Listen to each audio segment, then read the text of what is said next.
How's everybody doing? I pray that everybody is doing well. Listen, I want you all to listen to my sister, Dr. Joy DeGruy, explain the difference between white racism and white and black racism.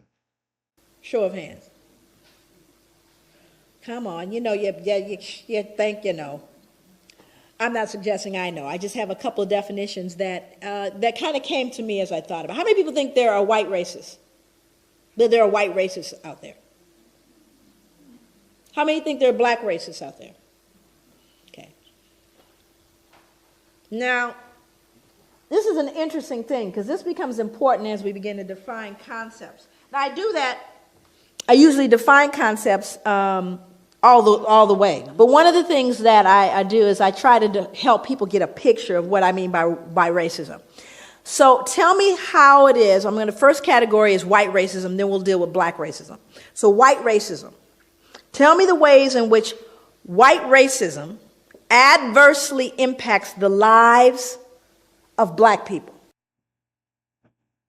Listen how the audience responds.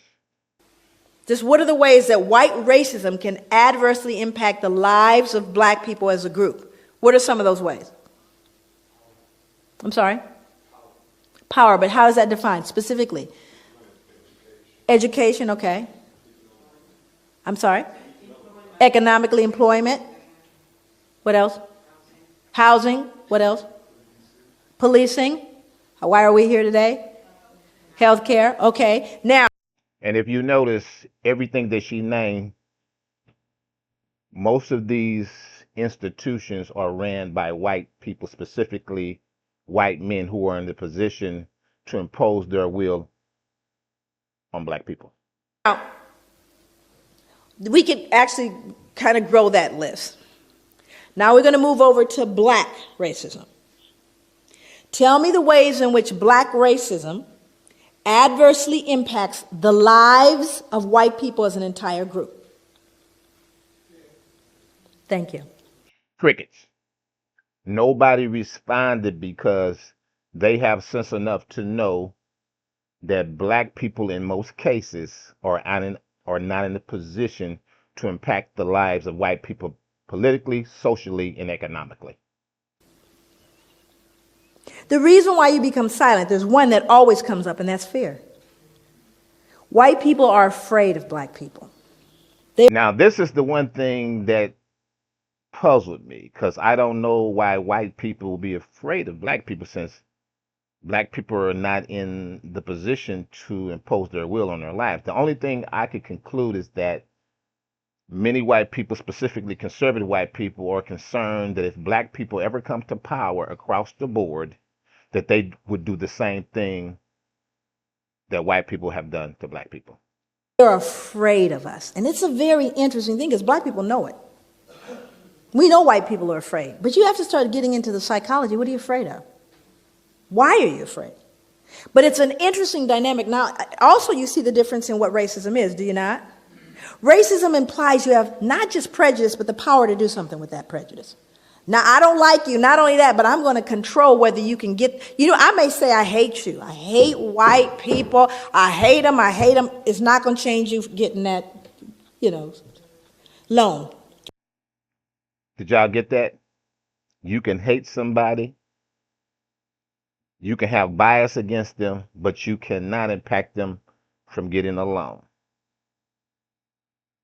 You cannot impact them from getting a job, etc., etc. When you go to the bank, I can hate you all the way to the bank. Not going to change. Do you see the difference? That whereas white racism says, not only do I not like you, but I'm going to change the impact of where you can live.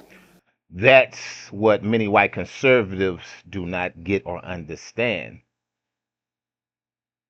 When you are a white racist who is in a position of power, and that's not to say that all white people are in that position, because they are not, but we have to be honest, all the major institutions are controlled by white people, specifically black men, and they are able to impose their will on black people and other minorities, such as Latinos. I'm going to determine with that racism where your powers are. You following me? And I'm talking about as a group, not an individual, because people said, I remember when my uncle didn't. I'm not talking about your uncle. I'm talking about the whole group. I'm not talking about an incident. That's a difference. But white people are afraid. So let's get into how this fear impacts criminal justice. Because if white people in this room are afraid of black people, guess who else is afraid of black people? Only they have guns. And I agree with my sister 100%. Unfortunately, there are a lot of white males who go into policing who come with preconceived ideas, racist ideas, and when they get that badge and that gun, those feelings come out in how they respond and treat black people. In many cases, as we have seen in the news, many unarmed black men, and there have been some unarmed black women, have been murdered because of that fear. So now let's look at what he said. Simply put, white cops are afraid of black men. We don't talk about it. We pretend it doesn't exist. We claim color blindness. We say white officers treat black men the same way they treat white men, but that's a lie. And Family, that is the lie. There's enough data to prove it.